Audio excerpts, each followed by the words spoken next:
주신 하나님의 말씀은 사도행전 26장 24절에서 32절까지의 말씀입니다. 사도행전 26장 24절에서 32절까지의 말씀 한 절씩 교독하겠습니다. 사도행전 26장 24절에서 32절까지의 말씀. 바울이 이같이 변명하매 베스도가 크게 소리내어 이르되 바울아 내가 미쳤도다. 내 많은 학문이 너를 미치게 한다 하니 바울이 이르되 베스도 각하여 내가 미친 것이 아니요 참되고 온전한 말을 하나이다. 왕께서는 이 일을 아시기로 내가 왕께 담대히 말하노니 이 일에 하나라도 아시지 못함이 없는 줄 믿나이다. 이 일은 한쪽 구석에서 행한 것이 아니니이다. 아그리빠 왕이여 선지자를 믿으시나이다. 믿으신 줄 아나이다. 아그리빠가 바울에게 이르되 내가 적은 말로 나를 권하여 그리스도인이 되게 하려 하는도다. 바울이 이르되 말이 적으나 많으나 당신뿐 아니라 오늘 내 말을 듣는 모든 사람도 다 이렇게 결박되는 것 외에는 나와 겹쳐지기를 하나님께 원하나이다. 왕과 총독과 번이게와 그 함께 앉은 사람들이 다 일어나서 물러가 서로 말하되 이 사람은 사형이나 결박을 당할 만한 행위가 없다 하더라. 다 같이요. 이에 아그리빠가 베스도에게 이르되 이 사람이 만일 가이사에게 상소하지 아니하였더라면 석방될 수 있을 뻔하였다 하니라. 이 시간 우리 한 간증자를 여러분에게 초대할까 합니다. 우리 김지희 집사님이 나오셔서 간증해 주시도록 하겠습니다. 안녕하세요. 저는 김지희 집사입니다. 저를 동선셀교회로 인도하시고 지금까지 만나주신 하나님의 은혜를 나누기 위해 이 자리에 섰습니다. 부족하지만 이 은혜로운 자리에 간증을 통해 영광을 돌리도록 세워주신 하나님께 감사드립니다. 동선셀교회로 오기 전 저는 늘 외롭다는 생각을 가지고 있었습니다. 사랑스러운 딸 지아와 자상한 남편이 있어도 늘 마음 한켠이 뻥 뚫린 것 같이 채워지지 않는 공허함이 있었습니다. 3년 전 남편 직장이 수원으로 발령이 나서 이사 오게 되면서 시외삼촌 시외숙모이신 함창호 정준용 집사님의 전도로 동선셀교회로 오게 되었는데 그 당시 제 솔직한 마음은 시댁분들의 권유니 거절할 수 없다는 불편함과 부담감으로 가득했습니다. 처음 방문한 동선셀교회는 구성전이었던 오래된 지하 성전에서도 밝고 따뜻하며 가족적인 동선교인들의 모습이 인상적이었고 셀 모임을 통해서 삶의 고민과 어려움을 함께 나누며 서로 위로하는 모습에서 따뜻한 정을 느껴 동선셀교회에 정착하게 되었습니다. 그러던 중 여러 집사님들의 권유로 행복치유 수양회를 참석했습니다. 긴 강의 시간에 부담감은 있었지만 목사님과 사모님의 강의를 통해서 제 안의 상처와 거절 감정을 알게 되었고 이 거절 감정의 쓴뿌리는 어릴 때부터 지금까지 살아오며 아버지에 대한 원망과 자기 연민에 빠진 낮고도 삐뚤어진 자아상임을 알게 된 귀한 시간이었습니다. 어릴 적 저희 아버지는 잦은 사업 실패로 알코올 중독이 되셨고 아버지가 술을 드시고 온 날은 폭언과 함께 부모님의 다툼으로 이어졌기 때문에 어머니도 저희 형제들도 늘 두렵고 불안하였습니다. 이런 상황은 대학교까지 이어졌고 아버지로부터 벗어나기 위해 일부러 집에서 먼 서울로 취업을 하였습니다. 동경하던 서울 생활은 만만치 않았습니다. 건축설계 디자이너로 일하면서 계속되는 야근과 철야 작업, 동료들과 늘 경쟁에 시달려야 했고 스펙에 대한 열등감은 인정받고 싶다는 강한 성취욕과 승부욕으로 사람들로 하여금 다가가기 어려운 사람으로 인식되었습니다. 남보다 빠른 승진, 남보다 높은 연봉을 이루며 부족한 저를 많이 사랑해줬던 지금의 남편까지 겉으로 보기에 나름 만족도 높은 삶을 살았지만 어느 순간부터 내 힘으로 길을 쓰고 애쓰며 만든 저의 인생의 피로도를 느끼며 마음에 병이 오기 시작했습니다. 나는 왜 이렇게 피곤하게 살아야 하지?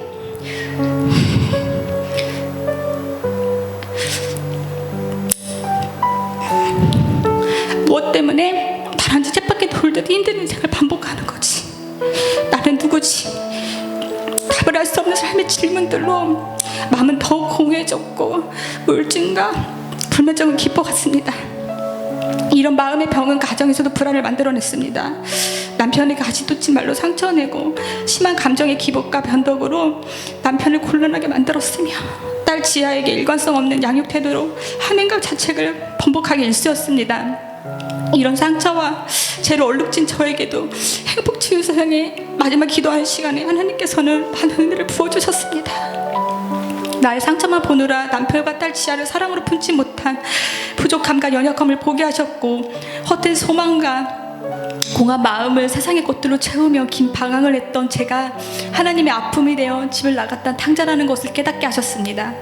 상처로 피투성이가 된 발로 돌아온 탕자 같은 저를 예수님께서 안아주시고 친히 두 손으로 아픈 제 발을 만져주시며 내가 너를 기다려노라 그리고 사랑하노라 말씀해 주시는 체험을 하게 하셨습니다. 또한 제 삶 속에서 고아처럼 내버려 두시지 않았음을, 함께 하셨음을 생각나게 하셨습니다. 어린 시절 아버지를 피해 갈 곳 없을 때 믿진 목사님 댁에 피신해 있었던 일, 그런 목사님께 아버지의 정을 대신 느끼며 하나님을 알게 하신 일, 청년이 되어 방언하던 중에 우연히 찾아간 교회에서 중학교 친구를 만나 예배드리게 된 일, 새벽에 배우자를 위한 기도를 할 때 부목사님께서 좋은 배우자를 주신답니다 하고 응답하여 주시고, 지금의 남편을 만나 믿음의 가정에서 외롭지 않게 신앙생활을 하게 하신 모든 일들을 영화 필름처럼 생각나게 하셨습니다. 눈물을 주체할 수 없었습니다. 사랑하는 딸아, 너는 나의 어여쁜 자다. 나는 너를 한시도 혼자 두지 않았고 포기하지 않았으며 앞으로도 너와 함께 할 것이다.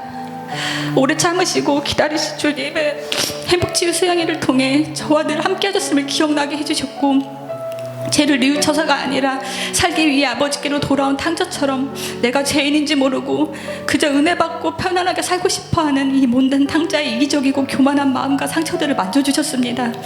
십자가의 사랑으로 덮으시고 치유하셔서 이제 이 받은 사랑과 은혜를 잃어보지 않고 혼자 누리는 것이 아니라 흘려보내겠다는 강한 결단을 주셨습니다. 이 결단이 흔들리지 않도록 행복치유수양회가 끝나고 제자학교에 입학해 믿음반 제자반을 거쳐 훈련을 받아왔습니다. 훈련 가운데 내가 하나님의 존귀한 자녀라는 거룩하고 건강한 전체성이 회복되어지고 나와 함께 하시는 성령님의 충만함을 경험하게 되었습니다. 성령님이 깊이 들어오시니 반복적으로 지점 죄들이 물러가게 되었고, 십자가 구원의 감격이 너무 커서 하나님을 향한 갈망이 제 마음에 부어졌습니다. 너는 먼저 그의 나라와 의를 구하라. 그리하면 이 모든 것을 너희에게 더하시리라. 아멘. 하나님의 뜻은 하나님 나라의 백성이 많아지는 하나님 나라의 확장이기 때문에 영혼을 향하여 눈물을 흘리시는 하나님의 애타는 마음을 깨달아 믿지 않는 영혼에게 하나님의 사랑을 전하는 것이 하나님의 꿈임을 알게 하셨습니다. 이 하나님의 마음이 나의 비전이 되어서 내가 살고 있는 곳 호메실동에서 하나님을 전하며 하나님 나라에 쓰임받고 하나님께서 더하여 주시는 삶을 살고픈 간절한 열정이 생겼습니다. 셀리더가 되어 이 열정을 가지고 작년 한 해 새로 이사한 호메실동 금호올림 아파트에서 떡을 돌리며 입주전도를 하였고, 그 속에서 만난 영혼들과 오픈셀을 하였습니다. 또한 지치고 힘들고 복음을 모르는 청년들과 아이 엄마 6명의 영혼에게 셀그룹 제자양육 교재를 들고 찾아가 제자양육을 하였습니다. 관계 맺기를 시작으로 때론 눈물을 함께 흘리며 삶을 나누고 기도하는 시간을 보내면서 그들의 건강한 전체성이 회복되어지는 모습에 감사했습니다. 비록 중간에 내 삶의 주인이 내가 아닌 예수님이 되어야 하는 가치관의 갈등과 부딪힘으로 만나기를 거부하고 연락을 피하는 분들도 계셨지만, 그 일로 내 마음이 눌리거나 서운해하기보다는 그분들을 긍휼히 여기고 더욱 사랑하는 마음으로 간절히 기도하게 되었습니다. 병들고 잠들고 죽어가는 영혼을 살릴 수 있는 힘을 제자학교와 셀그룹 제자 양육의 훈련으로 공급받아 하나님 나라의 통로로 쓰임받는 기쁨이 얼마나 큰지 여러분들 또한 함께 느끼시길 소망합니다. 저는 최근 6년 만에 주신 둘째 수아를 출산하여 더욱 살아계신 하나님을 체험하고 있습니다. 둘째 수아의 육아와 코로나19로 성전에서 예배를 드리지 못하고 영육간에 지친 저에게 산후 도우미로 불교 신자이신 이모님을 3주 동안 하나님께서 보내주셔서 서로 교제하고 나눔으로 자연스럽게 복음을 전하게 하신 일과, 그 이모님께서 지난주에 동선셀교회 가족으로 등록하시고 목사님의 설교 말씀에 감동받아 합장하며 아멘하게 하신 이 기적같은 일을 통해 나의 어떠함과 상관없이 내가 부족함에도 불구하고 담대하게 하나님의 일을 할 수 있음은 영혼을 바라보는 나를 통해 하나님께서 일하심을 확신하게 되었습니다. 저는 이렇게 하나님께서 마구 일하여 주시는 동선셀교회를 사랑합니다. 우리 교회를 통해 일하시는 하나님을 가까이 목도하는 것이 큰 축복이며 감사입니다. 나의 스승이신 장로님 목사님과 정성현 사모님은 정말 하나님 나라밖에 모르는 분들입니다. 9년 동안 이 두 분의 감신사는 오직 하나님 나라 확장이었고 하나님의 마음으로 영혼을 사랑하고 항상 기도와 말씀으로 살아내심을 실제 삶과 행동으로 보여주셨습니다. 또한 목사님과 사모님의 스피릿을 가지고 셀 가족에게 사랑을 흘려보내는 셀 리더의 헌신적인 섬김과 사랑을 볼 때 큰 은혜를 받고 동역자로 존경하는 마음이 더해집니다. 이런 멋진 공동체 안에서 있다는 것이 저는 너무나도 행복하고 감사합니다. 오늘 동선셀교회 9주년 설립 감사 예배를 드리며 하나님 앞에 이렇게 기도하고 결단하고 싶습니다. 하나님, 저는 그동안 공허하고 외로운 삶을 살았지만 이제는 행복합니다. 지난 삶에 목적과 방향 없이 앞만 보고 달려왔지만 이제는 하나님 나라라는 아름답고 고귀한 비전이 있습니다. 하나님 나라의 비전을 품고 순종하겠습니다. 오직 예수로만 만족하는 삶을 살며 앞으로 제가 이들 호메실동의 오픈세를 통해 교회를 세우겠습니다. 저에게 주신 직분과 사명을 잘 감당하며 하나님의 눈물을 깎아드리고 갈망을 이뤄드리는 하나님의 기쁨이 되도록 충성하겠습니다. 감사합니다. 주보 광고할 때 처음에 탁 나오는 게 동선셀교회 만남이 일생 최고의 만남이 되시길 바랍니다 라고 그러는데, 저는 이렇게 많은 간증을 듣다 보면 만나신 분이 일생 동선셀교회 최고의 만남이 아니라 그 남편들이 최고의 만남이에요. 제가 보니까 부인들이 이 좋은 남편을 줬는데도 모르는 거예요. 그냥 일관성 없게 막 저 감정 기복했다가 막 했다가 예수님 만나고 이분들이 변화돼 가지고 남편들한테 잘하는, 그러니까 지금 제일 복 받은 분들은 남편들입니다. 예수님 만난 분들이 변하니까 그 변화되어서 이렇게 해주는 게.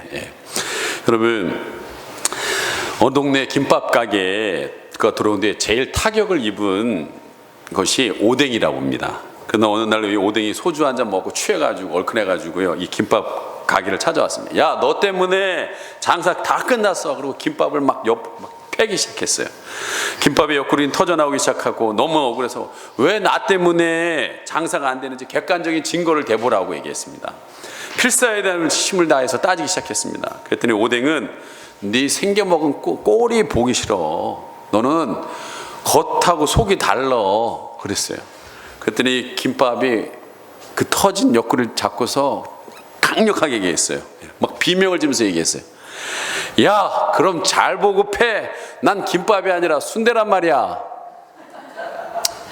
순대하고는 겉과 속이 다르면 같습니다. 여러분, 우리는 보통 겉과 다르게 속이 다르면 위선이라고 합니다. 그러나 좀 더 고상한 말로 하면 일관성의 결여라고 얘기합니다.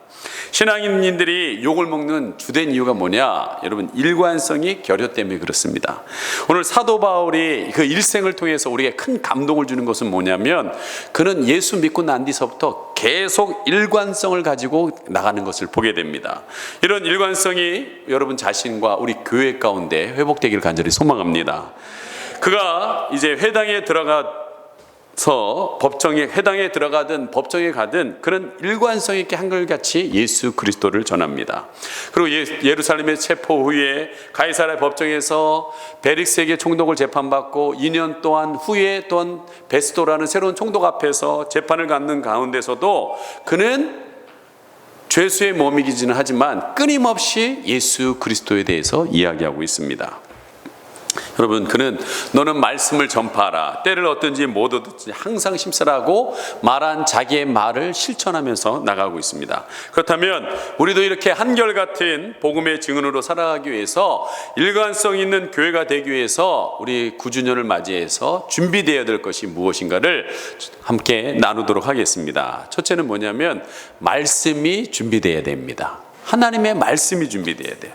오늘 본문 27절에 보면 신문 받던 바울이 아그리파 왕이 너 미쳤다 야, 그 많은 학문이 너를 미치게 했다라고 얘기했더니 바울이 이렇게 얘기하는 거예요. 선지자를 아십니까? 라고 얘기했어요. 여러분, 본래 이 아그리파 왕의 증조부는 헤롯 대왕입니다.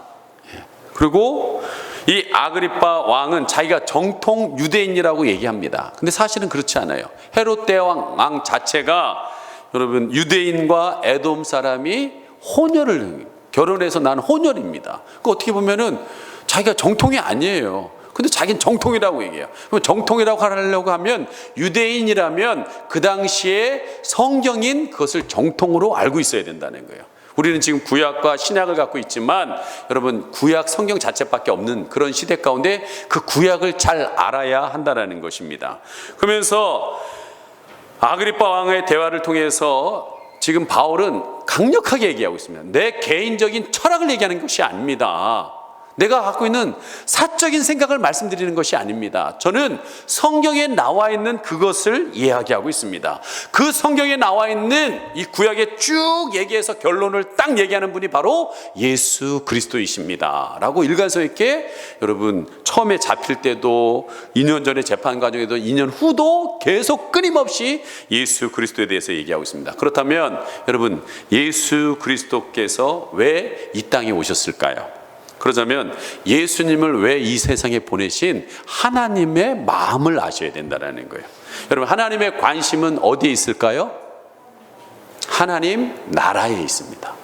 하나님의 나라 그리고 하나님의 백성에게 있습니다. 자, 여러분 왜 하나님께서 그의 백성에 관심을 갖는지 창세기 1장 27절 말씀 같이 한번 읽어보도록 하겠습니다. 시작.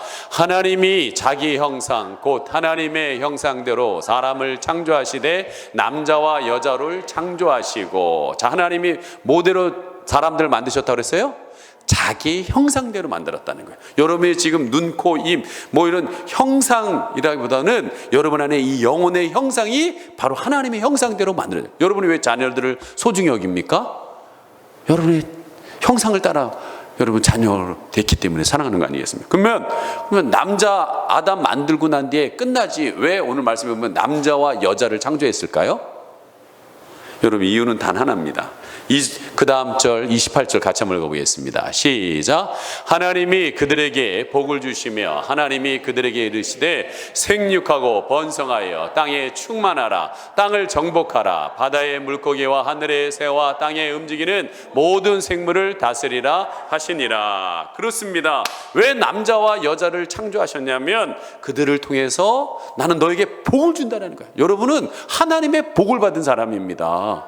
예? 그 확신을 가지셔야 돼요. 나는 하나님이 복을 주신 사람이야. 그리고 남자와 여자를 만나서 뭐 하시느냐? 생육하고 번성하고 충만하는 거예요. 하나님의 백성들이 많아지기를 원하고 계신다네요. 그리고 그들에게 많아지면서 책임없게 하시는 하나님이 아니시라 다스릴 수 있는 권세를 주셨다는 거예요. 여러분에게 세상에 눌리면 안 됩니다. 난 하나님의 사람이야. 하나님의 백성이야. 확신이 있으면 하나님 이 세상을 다스릴 수 있는 권세를 주셨다는 것을 알고 여러분 당당히 쓰시기를 간절히 소망합니다. 그런데 그렇게 하나님의 백성들, 하나님 닮은 사람들이 많아지기를 원하는데 그만 처음 만들었던 아담과 하와가 죄를 지므로 인하여서 하나님께 불순종함으로 인하여서 여러분 인간들이 하나님을 떠나기 시작했습니다. 그건 하나님이 원하는 목적이 아니었다라는 거예요. 그래서 그 떠나는 그 죄 지은 인간들을 하나님께서는 통해서 하나님의 백성을 이룰 수 없기 때문에 하나님의 계획을 포기하지 않고 또 한 사람을 준비합니다. 그게 누구냐? 노아입니다. 노아와 그의 가족들을 부르셔서 이런 말을 합니다. 그의 노아에게 은혜를 입으면서 9장 1절과 12절 말씀 같이 한번 읽어보겠습니다. 창세기 9장 1절과 2절 시작. 하나님이 노아와 그 아들들에게 복을 주시며 그들에게 이르시되 생육하고 번성하여 땅에 충만하라. 땅의 모든 짐승과 공중의 모든 새와 땅에 기는 모든 것과 바다의 모든 물고기가 너희를 두려워하며 너희를 무서워하리니 이것들은 너희 손에 붙였음이니라. 아담에게 이야기한 일 똑같습니다. 너에게 복을 줬고 너희 노아 가족 통해서 생육하고 번성하고 세상을 향하여 두려워하지 마라 라고 하나님이 똑같은 이야기를 합니다. 그러나 노아와 그의 가족들은 죄성을 갖고 태어났다 보니까 또 무너지기 시작합니다. 하나님 앞에서 또 무너져요. 그리고 하나님은 포기하느냐? 그렇지 않습니다. 하나님은 이 하나님의 나라에 대한 백성, 하나님의 나라에 대한 비전을 포기하지 않습니다. 그리고 또 한 명을 선택하는데 그 한 사람이 누굽니까? 여러분 아브라함입니다. 아브라함을 부르셔서 그에게 이렇게 얘기합니다. 창세기 12장 1절과 2절 말씀 같이 한번 읽어보겠습니다. 시작. 여호와께서 아브라함에게 이르시되 나는 너의 고향과 친척과 아비의 집을 떠나 내가 내게 보여줄 땅으로 가라. 내가 너를 큰 민족을 이루고 내게 복을 주어 내 이름을 창대하게 하리니 너는 복이 될지라. 너는 복이 될지라 라고 그랬습니다. 여러분, 똑같은 얘기를 계속하고 있어요. 아담에게 너는 복이 될 거라고, 노아에게 너는 복이 될 거라고, 또한 아브라함에게 너는 복이 될 거라고 얘기하고 있습니다. 여러분, 복이 뭔지 아십니까? 여러분 지금 잘 되는 게 복이라고 생각하십니까? 복은요, 하나님 자체가 복입니다. 그분이 내 안에 함께 하신 게 복이에요. 있건 없건 간에 그 안에 놀라운 하나님이 함께 하실 때 이 평안과 기쁨과 그분의 목적을 따라 살아갈 때 여러분, 죄로 인하여 뻥 뚫린 이 가슴이 채워지는 것을 경험하게 된다는 거예요. 복은 하나님이신 거예요. 그 하나님이 오늘 이 아브라함을 향하여서 뭐라고 해요? 너는 복이 될 거예요. 이 복은 주권이라는 거예요. 이 주권을 너에게 주겠다는 겁니다. 그리고 너의 민족이 큰 민족을, 하늘의 별처럼 땅의 모래처럼 많아질 거예요. 국민을 주겠다는 거예요. 그리고 땅으로 가라. 익숙했던 고향을 떠나서 가나안으로 가라라고 얘기하고 있습니다. 그 가나안은 바로 국토지요. 여러분, 주권, 국민, 국토, 이게 뭐의 3요소입니까? 나라의 3요소. 지금 아브라함에게 하나님의 나라를 주겠다라는 거예요. 이 놀라운 비전을 가지고 아브라함은 여러분 그것을 가지고 그 비전을 이삭, 자기 자녀에게 줍니다. 그리고 자녀인 이삭이 야곱에게, 또한 요셉에게, 또한 그 비전이 여러분 모세에게, 그리고 모세를 통해 출애굽시키고 광야 40년을 지나서 여러분 여호수아가 가나안 땅에 드디어 아브라함에게 약속했던 그 가나안 땅을 정복하는 일이 벌어집니다. 그러나 그렇다고 하나님의 나라의 비전이 이루어지냐? 그것이 중요한 게 아니라 하나님의 통치와 다스림을 받는 백성이 되어야 되는데 450년 동안 여러분 자기 소견에 옳은 대로 하나님을 주인으로 여기지 않고 자기가 주인 되어서 내 인생의 주인은 나야 하면서 여러분 그 사사시대, 혼란한 시대를 겪습니다. 그리고 하나님께서 사무엘이라는 선지자를 통해서 다시금 왕을 세워서 이스라엘 백성들을 통치하려고 했는데 사울 왕이 하나님의 말씀에 순종하지 않음으로 하는 실패합니다. 그리고 하나님의 마음에 합한 다윗왕을 세우시고 다윗의 자손에서 반드시 내 백성을 이룰 귀한 사람을 세우겠다고 약속했습니다. 그리고 수없는 구약의 왕들과 그 모든 시간들이 지난 후에 세례 요한, 그리고 세례 요한이 예언했던 하나님 나라를 백성들을 다시금 이끌 위대한 통로를 보내주신다는데 그분이 바로 예수 그리스도라는 거예요. 지금 여러분 제가 무슨 얘기를 했어요? 창세기서부터 여러분 예수 그리스도까지 쭉 성경을 이야기해 드린 겁니다. 이게 이어지고 있다는 거예요. 하나님의 갈망인 하나님의 나라, 백성은 죄로 인하여 떠났던 그 백성들이 예수 그리스도를 믿는 순간 하나님의 자녀가 되고 하나님의 백성이 된다는 거예요. 그래서 오늘 사도 바울은 그 왕 앞에서 그것을 일관성 있게 여러분 이야기하는 거예요. 예수가 바로 여러분에게 보여주시는. 그래서 이스라엘 사도행전 26장 17절과 18절에 보면은 지난주에도 말씀드렸지만 이스라엘 이 사람뿐만 아니라 이방인들에게 너를 구원하여 그들을 보내어, 나를 보내어서 너희들의 눈을 뜨게 해준다는 거예요. 눈을 뜨게 해준다. 여러분 성경을 보고 있다고 해서 성경을 보는 게 아니라는 거예요. 예배 드리러 이 자리에 나와 있어서 눈 뜨고 있다고 해서 여러분 눈 뜨고 있는 게 아니라는 거예요. 여러분의 영적인 눈이 떠져야 됩니다. 예수님을 통해서 내가 하나님의 백성이 되는 거구나, 하나님이 이렇게 인도하시는구나 라는 눈이 떠져야 지난주 말씀드린 것처럼 어둠에서 빛으로, 사단의 권세에서, 그 죄로 잡혀있던 권세에서 하나님께로 돌아오게 하고 죄 사함과 나를 믿어 거룩하게 된 무리 가운데 기업 하나님의 백성이 되는 이 역사가 일어난다는 겁니다. 여러분 저는 중요할 때마다 이 설교를 합니다. 왜? 이게 교회가 할 일이에요. 그게 교회가 할 일이라는 거예요. 그래서 바울은 자기 철학을 얘기한 게 아니라는 거예요. 내가 생각하고 있던, 품었던 것들을 얘기하는 것이 아니라 성경에 쭉 얘기하고 있던 그 예수 그리스도를 나는 너희들에게 계속적으로 이야기하고 있다라는 거예요. 근데 여러분, 눈이 어둠에 갇혀서 사단의 권세가 잡혀서 들리지를 않는 거예요. 보이지를 않는 거예요. 하나님의 나라를 깨닫지 못하는 일들이 벌어지고 있다는 거예요. 그래서 내가 하나님의 도우심으로 이것을 너희들에게 얘기한 그분이 바로 예수 그리스도라는 것을 이야기하게 돼요. 결국 나는 성경대로 예수 그리스도를 증거하고 있다는 거예요. 저는 이 구조년을 맞이해서 저는 늘 점검하는 게 뭐냐, 우리 교회가 성경적인 교회인가, 정말 하나님이 원하시는 그 교회를 향하여서 가고 있는가. 여러분, 바울은 증언하는 거예요.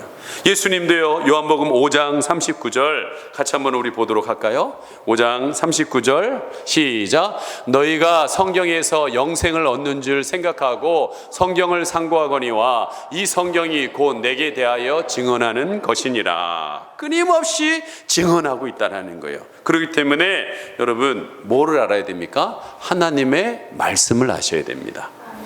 이 말씀으로 사람들이 예수님을 믿고서 예수님 안에서 하나님을 만나게 되고, 여러분, 놀라운 변화에 대한 삶이 이루어진다는 거예요. 불행한 것은요, 우리 교회 안에서도 성경의 문맹자들이 너무나 많다는 거예요. 성경의 장님들이 너무나 많다는 거예요. 그러므로 무엇이 우리에게 지금 하나님이 말씀하시는 그 하나님을 못 알아듣고, 하나님의 마음을 못 알아듣고, 하나님이 원하시는 그 삶을 걸어가지 못할 때가 많다는 거예요. 그래서 여러분, 말씀을 아셔야 합니다. 그래서 우리 다음 주부터 동손셀 제자학교 시작되는데, 여러분, 예수님이 누구시며 아까 얘기했던 쭉 성경의 이야기를 이제는 부분적으로 여러분들이 예수님은 누구시고 하나님은 누구시고 내가 왜 예수님 믿고 살아야 되는지, 나는 왜 이렇게 공허한지, 그거에 대한 답들을 여러분들이 찾으셔서 정말 이 한 번밖에 없는 인생들이 귀하게 쓰임받기를 간절히 소망합니다. 여러분, 군인이 무기를 사용할지 모른다면 그가 어떻게 유능한 군인이라고 말할 수 있겠습니까? 저는 여러분들이 정말 하나님 안에서 동손셀교회 무장된 군인들이 되기를 간절히 소망합니다. 자, 두 번째는 일관성 있는 전도자로 살아가기 위해서, 일관성 있는 교회가 되기 위해서 우리가 준비되어야 될 것은 뭐냐면, 두 번째는 일관성 있는 간증이 준비되어야 합니다. 바울 자신이 전도할 때마다 하나님의 이 말씀을 갖다 놓고 사용했지만 반드시 걷다가 덧붙여서 하는 얘기가 뭐냐면 자기가 경험한 간증을 이야기하는 것입니다. 사도행전 22장에서 26장에 보면 두 번에 걸쳐서, 지난주에도 말씀드렸지만 자기를 예루살렘에서 잡아가지고 죽이려고 하는 그 혈기등등한 눈빛 있는 그 사람들 앞에서 이렇게 서서 당당하게 내가 어떻게 예수님을 만났는지 그에 대해서 쭉 설명하는 거예요. 그리고 오늘 여러분, 아그리빠 왕은 유대인의 왕입니다. 그 다음에 베스토 총독은 우리나라 일제 총독같이, 총독은 그 당시에 대통령이잖아요. 이 최고 지휘자 앞에서 지금 뭐하고 있어요? 자기가 만난 예수님을 얘기하고 있습니다. 어떻게 얘기합니까? 첫째는요, 내가 예수 믿기 전 어떤 사람인가. 오늘 김 집사님 얘기했잖아요. 나 지금 방황하고 고민했다고요. 예. 그리고 내가 어떻게 예수님 만났는지, 나 오기 싫었는데 행주에서 와서 예수님의 은혜를 받았다고. 그리고 난 뒤에 어떻게 했어요? 내가 이렇게 너무나 큰 은혜를 받았으니 나도 그 누군가에게 전해줘야겠다고 해서 지금 아기 가지고 또 아기 출산한 은혜에도 계속적으로 그것을 일하고 있다라고 간증하고 있잖아요. 예. 여러분, 간증은요, 너무 어렵게 생각하면 안 돼요. 예수님을 믿고 난 뒤에 과거의 나에서 오늘의 나를 이야기하시면 된다는 거예요. 그러면 그 과거의 나에서 오늘 나에서 이 과정 속에서 반드시 나타나는 일이 있습니다. 저는 예수님 믿는 분들을 만나보니까 반드시 나타나는 특징들이 있어요. 그게 뭐냐? 자유가 임합니다. 자유가 임해요. 죄에 매여서 잠도 못 자고 불안하고 염려하던 자들이 그때는 내가 주인이에요. 근데 예수님 믿으면요, 주인이 바뀌는 거예요. 내가 주인이 아니라 예수님이 주인으로 바꾸면서 그 안에서의 자유가 팍 오는 거예요. 100%예요, 100%. 자유가 없으면 이건 예수 믿는 게 아니에요. 그리고 마음에 그렇게 편안할 수 없어요. 그렇게 편할 수가 없어요. 예. 그렇게 잠 안 자던 사람이 머리만 대면 그냥 자요, 그냥. 저는 잠 갖고 걱정한 적이 없어요. 예. 그냥 자요, 그냥. 예. 그러면서 마음에 기쁨이 막 올라와요, 그냥. 기쁨이. 뭐가 샘솟듯이 자꾸 올라오면서 용기가 생깁니다, 삶에 대한. 그리고 그렇게 살다 보니까 인생이 하나님의 뜻에 맞는, 승리하는 삶, 하나님의 목적에 맞는 삶을 살아가게 돼요. 그 반등이 반드시 나타나요. 자유와 기쁨과 평안과 용기와 승리. 이건 제가 정리한 거예요. 그거 말고도 한없이 많죠. 반드시 나타나는 현상들이라는 거예요. 그래서 여러분, 마가복음 5장에 보면 예수님께서 귀신 들린 꼭 귀신이 뭐 해서 귀신이 아니라 여러분이 그 어떤 것에 사로잡혀 있으면 그게 예? 내가 음란에 사로잡혀. 그게 음란 귀신이지 뭐예요. 사로잡혀. 세상에 취하지 말라 그랬어요. 취하는 게 꼭 술만 취합니까? 여러분 드라마에 취하신 분 많고요. 사람에 취하신 분이니까 수도 없습니다. 사람들은 다. 예. 근데 여러분 귀신 들린 자가 예수님 만나자 그 귀신이 퇴방돼 버렸습니다. 그리고 고침받고 난 뒤에 아까 얘기했던 자유와 기쁨과 평안과 용기와 승리가 그대의 삶 가운데 일어나니까 예수님 뭐라 그랬어요? 넌 집에 돌아가서 너를 통해서 나타난 이 큰 일과 너를 불쌍히 여겨서 일어난 이 일들을 너희 친속들에게 얘기하라 그랬어요. 친속이 뭡니까? 가까이 있는 사람들이라는 거예요. 내가 일어난 이 변화, 그거를 이야기하라는 거예요. 이야기하라는 거예요. 예? 근데 여러분 많은 분들이요, 제가 지난주 간증 있는 사람에 대해서 얘기했더니 그리고 우리 셀 리더들 모여서 그 말씀 갖고 나눴어요. 예, 이렇게 이 말씀에 느낀 거 있으면 감동받은 거 나누자 그래서 월요일날 나눴고, 남성 셀은 목요일날 나눴고, 청년들은 토요일날 나눴습니다. 예. 근데 하나같이 얘기하는 게 뭐냐면 간증이 어렵다라는 거예요. 뭔가 좀 극적으로, 극적이 있어야지 간증이 하는데, 여러분 절대로 간증은 극적인 것도 물론 간증이긴 하지만 우리의 삶 가운데 평상시에 일어나는, 여러분 하나님과 동행하면 그분과 마음에 주시는 감동에 순종해서 나가면 그게 간증이에요. 그게 그분과 같이 살아나는 마음의 이 자유와 기쁨과 평안이 있는 게 간증이에요. 어렵습니까? 저 얘기했잖아요. 넥타이 우리 승규가 파란색 살라고 그랬더니 엄마가 핑크색 사랬는데 그 핑크색이 옛날 내가 이렇게 전도하고 예배 드릴 때 쓰다가 너무 달아져가지고 버렸는데 그걸 하나님 주면서 새로운 마음 주게, 그게 간증이에요. 제가 오늘 이번 주 여러분에게 한번 간증 하나 하겠습니다. 저희는 이제 월요일날 쉬는 날인데 오후 2시에 제가 목욕탕을 갔어요. 그랬더니 아무도 없더라고요. 근데 한 분이 들어오셔요. 용이 들어오셔요. 용이 들어오시더라고. 온몸에 용이 된 한 분이 들어오는데 제가 이제 뭐 탕수에 들어있는데 그분이 딱 앉아 있는데요. 갑자기 머릿속에서 때를 얻든지 못 얻든지 전하라. 그 말이 생각했어요. 뭐라고 전하지? 용이 있는데 그 용은 조직폭력배만 하시는 거예요? 멋으로 하시는 거예요? 뭐 이렇게 말을 할까 하다가 고민하다 어떻게 예수를 전할까 막 이렇게 고민 뭐 이렇게 하다가 갈등만 하다가 끝났어요. 여러분 이게 내 실패한 간증을 지금 여러분에게 하고 있는 겁니다. 예, 실패한 간증. 그래서 내가 우리 청년들한테 모여가지고 야 나 이랬다 야 내가 그때 담대히 얘기했으면 너희들한테 살아있는 간증을 할 수 있었는데 아까웠다 야. 예, 그랬더니 그걸 듣다가 한 청년이 얘기하는 거예요. 목사님하고 비슷한 경우에 있었던 목사님이 있다는 거예요. 목욕탕에 있는데 거기도 용 한 마리가 들어온 거예요. 그리고 같이 앉아 있는데 성령이 그 마음에 감동을 주는 거예요. 전하라고, 예수님을 전하라고. 그래서 이 목사님이 막 저처럼 갈등하다 이분은 순종을 한 거예요. 많은 분들은 갈등하다 끝납니다. 예? 근데 목사님도 그러는구나. 나만 그런 줄 알았네. 여러분 이게 간증이에요. 예. 근데 이분은 순종했어요. 선생님 예수님 믿으십시오.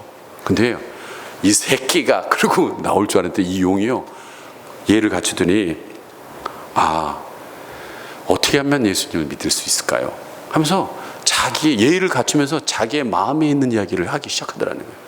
요즘 내가 삶의 회의를 느끼고 있습니다. 힘들습니다. 그래서 목사님과 이 얘기 저 얘기 하다가 저도 교회를 가고 싶습니다. 예수를 믿고 싶습니다.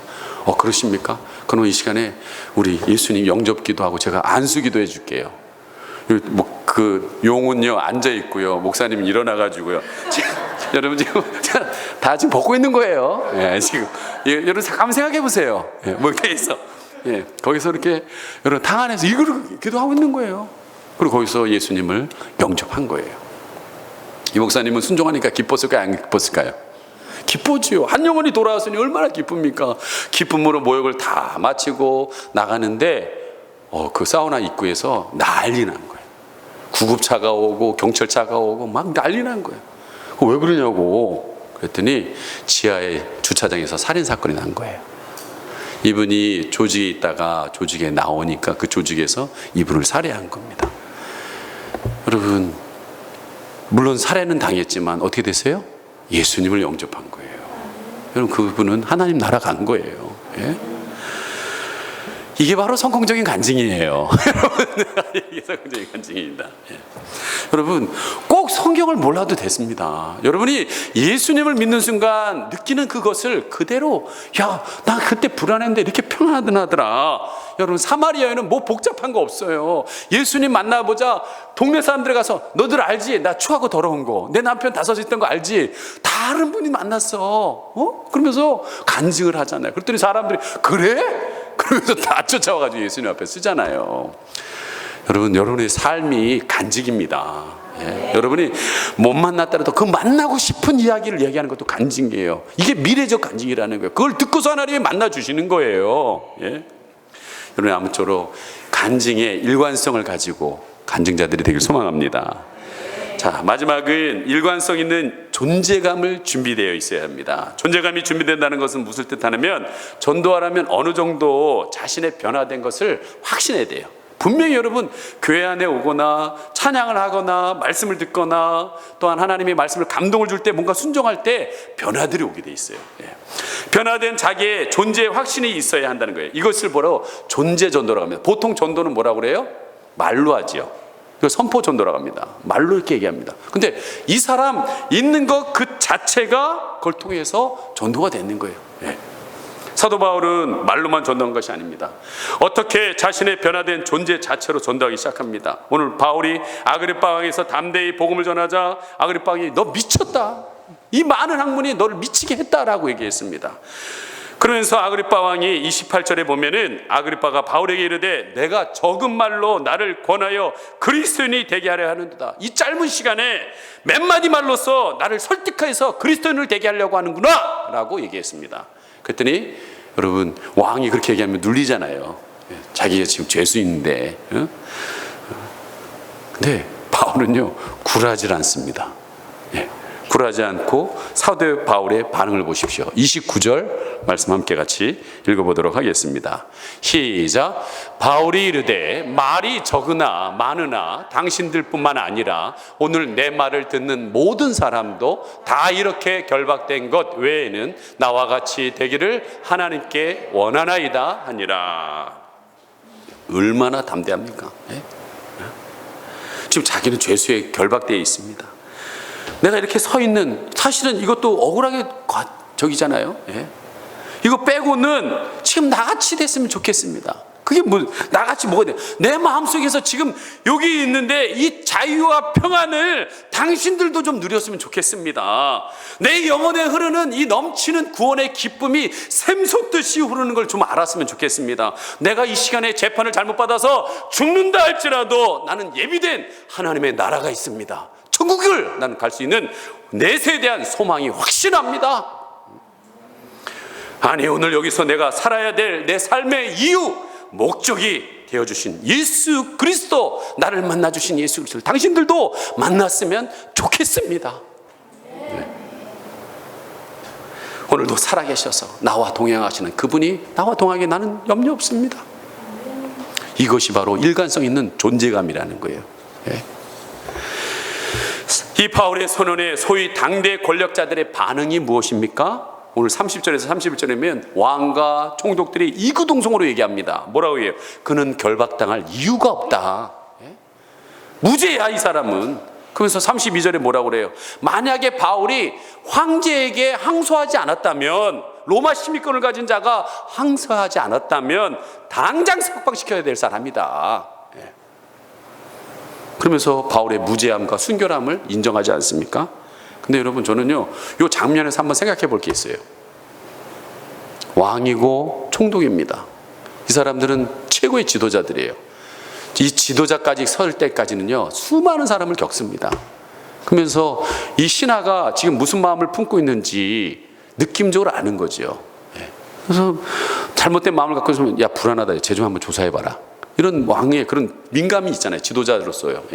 근데 여러분, 그 수많은 사람을 겪었던 그 왕과 총독이 바울을 딱 보면 모르겠습니까? 야, 저거 지금 위선하는 거 아니야? 지금 속에는 불안한데 겉으로 확신찬 척으로 얘기하는 거 아니야? 지금 마음에 기쁨은 없으면서 두려우면서 기쁨 척하는 거 아니야? 그걸 알까요, 모를까요? 저는 알 수 있다고 생각합니다. 그들은 이렇게 생각했을 거예요. 그 일관성 있는 그 모습을 보면서 분명 세상에 권력이 주지 못하는 무엇인가 저 사람을 지금 갖고 있는 거야. 분명 세상에 돈으로 살 수 없는 저 내면에 뭔가 행복감이 있는 거야. 그리스도 안에 사는 바울의 깊은 존재를 만나자, 그 내면을 만나자 갑자기 자기들 안에 목마름이 느끼는 거예요. 나는 권력자인데, 나는 내가 할 수 있는 모든 것을 할 수 있는 능력자인데, 나는 지금 얼마든지 누릴 수 있는 이 물질이 있는데 왜 나는 목마르지? 세상의 목마름은 바울이 만난 예수 그리스도가 아니면 안 됩니다. 죄로 인하여 뻥 뚫려진 이 구멍은 만드신 하나님의 애는 채워질 수가 없습니다. 예? 여러분, 오늘 소금 인형 이야기를 하고 말씀을 마칠까 합니다. 여러분, 소금 인형은요 늘 목말랐습니다. 그의 목마름이 어떤 것 무엇인지는 해결되지는 않는 거예요. 그러던 어느 날 그는 큰 바다 이야기를 듣습니다. 그는 여행을 시작합니다. 마침내 바다에 도착하는 순간 기쁜 나머지 바다로 뛰어들었는데 발이 녹아버리는 거예요. 너무 아팠어요. 그리고 파도가 치는데 다리가 녹아버리는 거예요. 허리가 녹기 시작합니다. 또 한 번 파도 치는데 가슴이 녹아지면서 목과 머리까지 녹아지는 거예요. 너무나 고통스러웠습니다. 그런데 그 머리가 녹아지는 순간 이 소금 인형이 외마디 외칩니다. 맞아, 내가 바다였지. 응? 내가 바다야. 소금 인형이 그의 모태인 바다를 찾고 바다를 잠기는 순간, 모든 것들을 녹아지는 순간 그는 비로소 목마르지 않게 됐습니다. 그게 진정한 자유가 오기 시작했다는 거예요. 여러분, 이 바다가 뭡니까? 여러분, 하나님의 사랑입니다. 우리를 만드시고 시작했던 그 창세기서부터 시작됐던 그 놀라운 아버지의 사랑, 그 마음, 거기에 여러분이 다시금 돌아갈 때 이 표현할 수 없는 자유, 그 목마름이 해결되는 줄 믿습니다. 근데 그 하나님께로 갈 수 있는 유일한 길이, 죄 많은, 아까 이 많은 우리 죄를 어떻게 해결할 수 있어요? 그래서 예수님이 오셔서 우리의 모든 죄를 십자가에서 자기가 다 덤뻑 씌우고 우리의 죄의 문제를 해결해 주셔서 우리가 하나님께로 갈 수 있는 길을 열어주신 것입니다. 오늘 그 예수님께서 여러분에게 오라고 얘기하시는 거예요.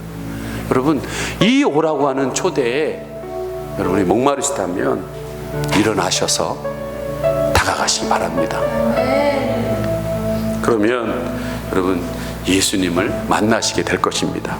그리고 예수님을 통해서 그 놀라운 하나님의 사랑이 여러분에게 흘러가게 될 것입니다. 그러면 여러분은 예수님을 아마 간증하게 될 겁니다. 그리고 예수 그리스도 안에서 여러분의 존재가, 내가 살아야 되는 이유, 내가 왜 살아야 되는 그 이유를 찾게 될 줄 믿습니다. 이 시간 우리 처음 불러보는 찬양이긴 하지만 여러분, 교회는 여러분 자신입니다. 교회가 이 건물이 아닙니다. 이것은 식당으로 쓰면 식당이에요. 그러나 예수 그리스도의 생명을 갖고 있는 여러분이 교회입니다.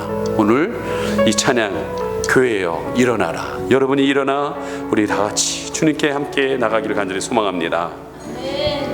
그렇습니다. 여러분, 목마르십니까? 여러분의 마음에 불안과 염려가 있습니까? 오늘 하나님께서는 여러분에게 찾아오셔서 정말 일관된 삶을 살기를 원하고 계십니다.